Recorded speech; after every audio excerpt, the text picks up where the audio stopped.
Nick Vanderkar, Tredyffrin Easttown Realtor with Long & Foster. I am here today with Paul Dangle, a local beekeeper, and we are going to touch on the three W's of beekeeping: who, why, and where.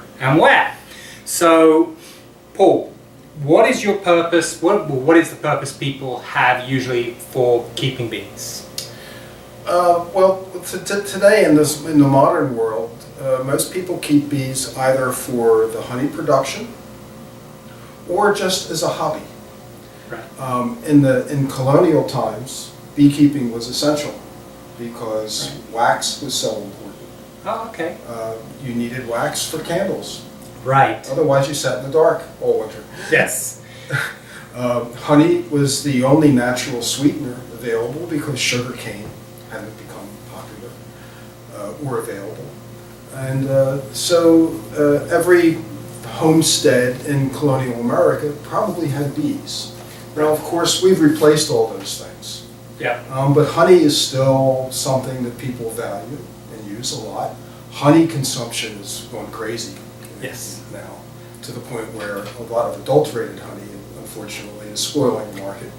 But for myself, the honey that I get from my bees, I use and I consume. Right. Okay. And it's a hobby. It's a great way of engaging with nature. Bees are just the most fascinating creatures. Right. And I suppose part of that question is, once you know your purpose, it sort of leads you into who should or shouldn't keep bees. Correct. And probably why you want to keep bees. Exactly.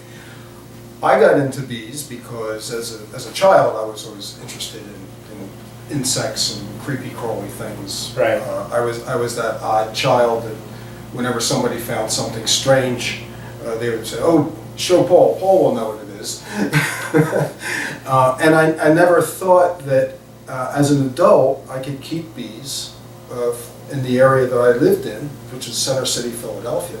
Okay. And then when we came out here to Berlin, I thought, well, maybe there's a possibility, but no, it's really too much.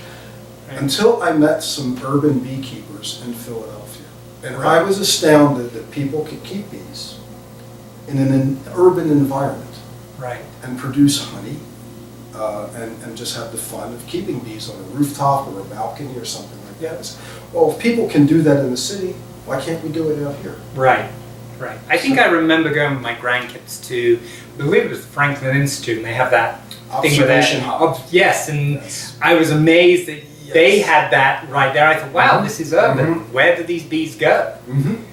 So but they do live, and they can live in close proximity to human beings and human activity.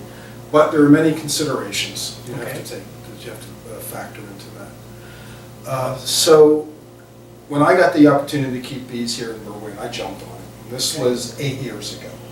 Okay. So I've had bees for the last 8 years. But it is I think one of the most important questions a person has to ask. Why do I want to keep bees? Right. Oh, I saw it on a TV show. They look really cool. That's not the best reason to do it.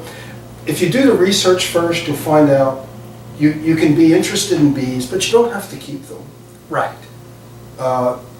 There are many wrong reasons to do it. I had a question the other day. A lady called me and she said, "I thought it would be great for my kids." And all I could say was, "You really don't like your children, do you?"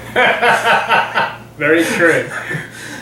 And so she realized that no, this was not the best reason to get bees. Right. It is a commitment. Yeah. That's another part of the why. These are animals.